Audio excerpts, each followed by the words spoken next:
পরেই জেলায় জেলায় উচ্ছ্বাসের ছবি ধরা পড়েছে। মহিলাদের মধ্যে সবুজ আবির মেখে উচ্ছ্বাস, তারা সাধুবাদ জানাচ্ছে সরকারকে।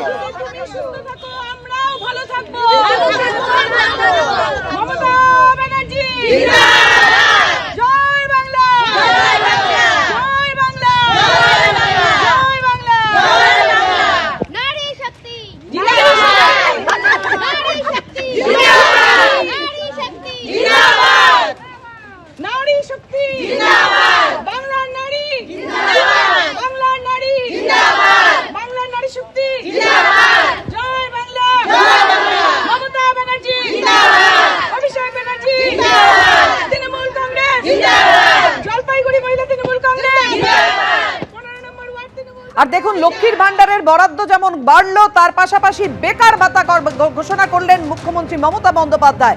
মাসে 1500 টাকা করে বেকার ভাতা দেওয়ার সিদ্ধান্ত পশ্চিমবঙ্গ সরকারের। 15ই আগস্ট থেকে দেওয়া হবে এই বেকার ভাতা, সিদ্ধান্ত রাজ্যে।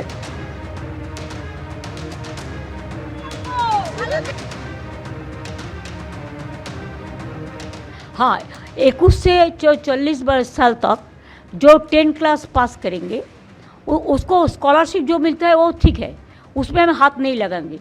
लेकिन उसको 5 साल तक हम 1500 रुपया करके मंथली देंगे।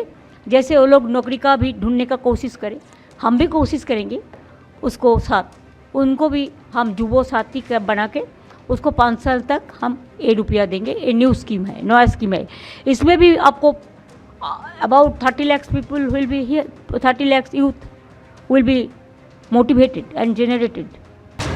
বিধানসভা নির্বাচনের আগে ফের একবার মাস্টার স্ট্রোক মমতা বন্দ্যোপাধ্যায়। কারণ একের পর এক যেভাবে বাজেটে ঘোষণা করা হয়েছে, সেই পরপর আপনাদের সামনে রেখেছি লক্ষ্মীর ভান্ডারে 500 টাকা বাড়ানো হয়েছে। অর্থাৎ লক্ষ্মীর ভান্ডারের সুবিধে যে সমস্ত মহিলারা পান, তারা যারা এতদিন 1000 টাকা পেতেন তারা 1500 টাকা করে পাবেন। আর এসসি এসটিরা যারা 1200 টাকা পেতেন তারা 1700 টাকা করে পাবেন। এবার একের পর এক রাখি, অর্থাৎ বেকার ভাতা চালু করলেন মুখ্যমন্ত্রী মমতা বন্দ্যোপাধ্যায়। মাধ্যমিক উত্তীর্ণ 21 থেকে 41 বছর বয়সীরা এই ভাতা পাবেন। 15ই আগস্ট থেকে এই বেকার ভাতা দেওয়া হবে, এমনই সিদ্ধান্ত নিয়েছে রাজ্য। ফেব্রুয়ারি মাস থেকেই সাধারণ মহিলারা যেমন করে জানাচ্ছিলাম যে লক্ষ্মীর ভান্ডারের সুবিধা পাবেন, বাড়তি 500 টাকা করে। রাজ্য সরকারি কর্মী ও অবসরপ্রাপ্ত সরকারি কর্মীদের আরও 4% ডিএ দেওয়ার ঘোষণা, সিদ্ধান্ত নিল রাজ্য। 1 এপ্রিল থেকে মিলবে বর্ধিত ডিএ। অন্তর্বর্তী বাজেটে বড় ঘোষণা রাজ্য সরকারের। 7ম বেতন কমিশন গঠনের ঘোষণা করল পশ্চিমবঙ্গ সরকার। এবং আশাকর্মী, প্যারা টিচার, সিভিক ভলেন্টিয়ারের মাসিক ভাতা 1000 টাকা করে বাড়ানোর সিদ্ধান্ত নিল রাজ্য সরকার। অর্থাৎ বুঝতেই পারছেন যেভাবে একের পর এক এই অন্তর্বর্তী বাজেটে ঘোষণা করলো এই সরকার, অর্থমন্ত্রী চন্দ্রিমা ভট্টাচার্য, সেই ছবি রেখেছি আপনাদের সামনে। কি কি ঘোষণা হলো?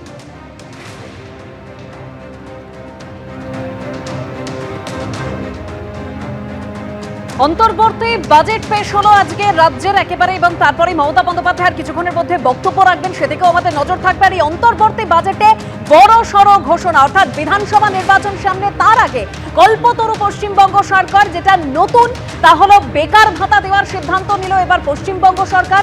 মাসে 1500 টাকা করে বেকার ভাতা দেওয়ার সিদ্ধান্ত নেওয়া হলো রাজ্যের তরফে। 15ই আগস্ট থেকে এই বেকার ভাতা দেওয়া হবে। মাধ্যমিক উত্তীর্ণ 21 থেকে 41 বছর বয়সীরা পাবেন এই বেকার ভাতা। কর্মসংস্থান না হওয়া পর্যন্ত সর্বাধিক 5 বছর পর্যন্ত মাসে 1500 টাকা করে মিলবে এই বেকার ভাতা। রাজ্য থেকে স্কলারশিপ না পেলে মিলবে বেকার ভাতার। এই প্রকল্পের যে নাম দেওয়া হয়েছে তা হলো বাংলার যুব সাথী। আর এই বাংলার যুব সাথীর জন্য বরাদ্দ 5000 কোটি টাকা। লক্ষ্মীর ভান্ডার এবং সেখানেও বড়সড় ঘোষণা, যেখানে 500 টাকা বরাদ্দ বেড়েছে। ফেব্রুয়ারি মাস থেকেই মিলবে লক্ষ্মীর ভান্ডারের বর্ধিত টাকা। ফেব্রুয়ারি মাস থেকে সাধারণ মহিলারা যারা আগে 1000 টাকা করে পেতেন, 500 টাকা বেড়ে তারা পাবেন 1500 টাকা করে। এসসি এসটি মহিলারা যারা আগে 1200 টাকা করে পেতেন, সেক্ষেত্রে 500 টাকা বাড়লে হচ্ছে 1700 টাকা, যেটা ফেব্রুয়ারি মাস থেকেই তারা পাবেন। আর এই লক্ষ্মীর ভান্ডার প্রকল্পের জন্য বরাদ্দ 15,000 কোটি টাকা।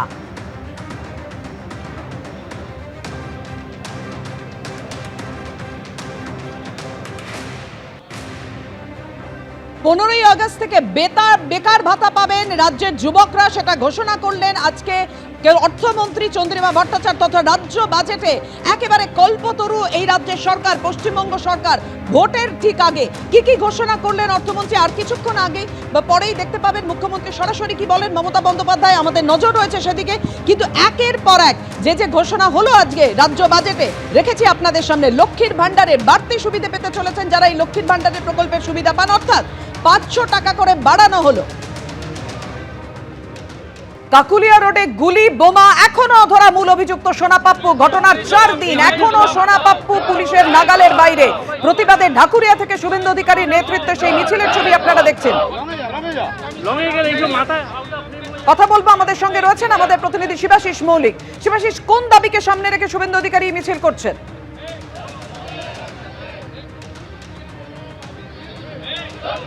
এই মুহূর্তে যে মিছিল ঢাকুরিয়া থেকে বেরিয়ে ক্রমশ গোলপার্কের দিকে রবীন্দ্র সরোবর থানার দিকে এগিয়ে চলেছে, যার পুরোভাগে রয়েছেন রাজ্যের বিরোধী দলনেতা শুভেন্দু অধিকারী।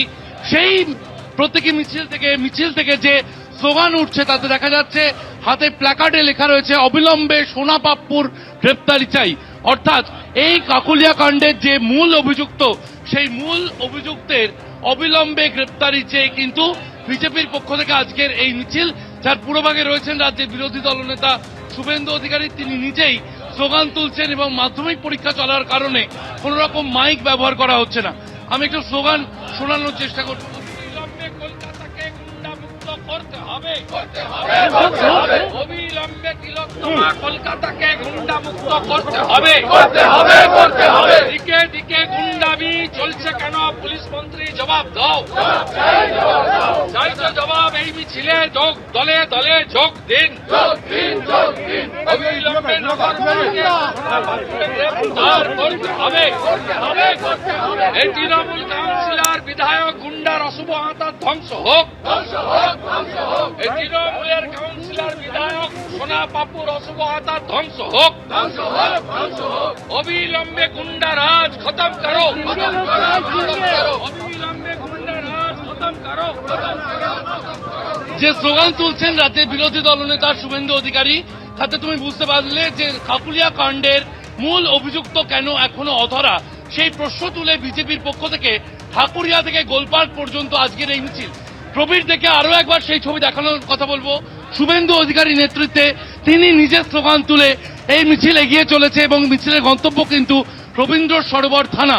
রবীন্দ্র সরোবর থানায় গিয়ে সেখানে বিরোধী দলনেতার নেতৃত্বে একটি ডেপুটেশন জমা দেওয়া হবে, যে ডেপুটেশন থেকে তারা এই প্রশ্ন তুলবেন যে কেন এখনো পর্যন্ত সেই ঘটনার মূল অভিযুক্তরা এখনো কেন গ্রেপ্তার করা হয়নি, কেন এই ধরনের ঘটনা মহানগরে ঘটছে, সেই প্রশ্ন কিন্তু এই মিছিল থেকে তুলছেন রাজ্যের বিরোধী দলনেতা শুভেন্দু অধিকারী।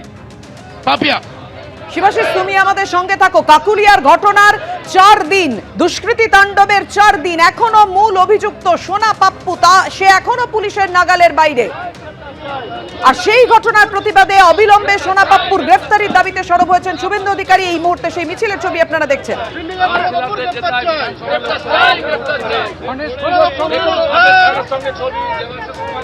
কি বলছেন শুভেন্দু অধিকারী? শিবাশিস,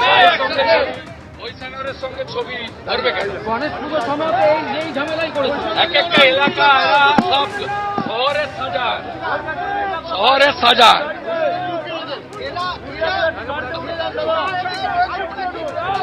না হচ্ছে না, ভোট লুট করে না, সামনে বিধানসভার ভোট আবার লাগবে তো। সঙ্গে তিনি যেমনটা বলছেন তাতে শাসক দলের ঘনিষ্ঠ বলেই ছাড়, এমনটাই কিন্তু অভিযোগ তুলছেন রাজ্যের বিরোধী দলনেতা। তার বক্তব্য অনুযায়ী শাসক দলের ঘনিষ্ঠ এবং শাসক দলের একাধিক নেতার ঘনিষ্ঠ, এমনটাই অভিযোগ করছেন বিরোধী দলনেতা। যে ছবি আমরা দেখতে পাচ্ছি, বিরোধী দলনেতার নেতৃত্বে এই মিছিল এগিয়ে চলেছে এবং সেই মিছিল কিন্তু ঢাকুরিয়া থেকে আজ গন্তব্য রবীন্দ্র সরোবর থানা। সেই রবীন্দ্র সরোবর থানায় গিয়ে সেখানে তাদের অভিযোগ জমা দেবেন বিরোধী দলনেতা শুভেন্দু অধিকারী। পাপিয়া,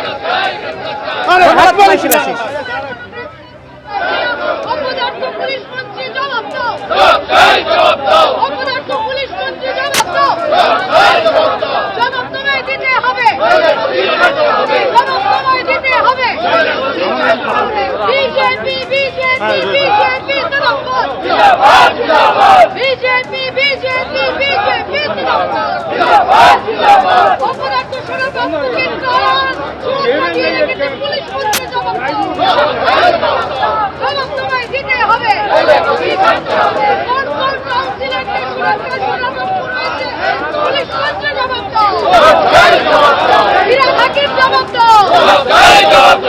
এবিপি আনন্দ, এগিয়ে থাকে, এগিয়ে রাখে।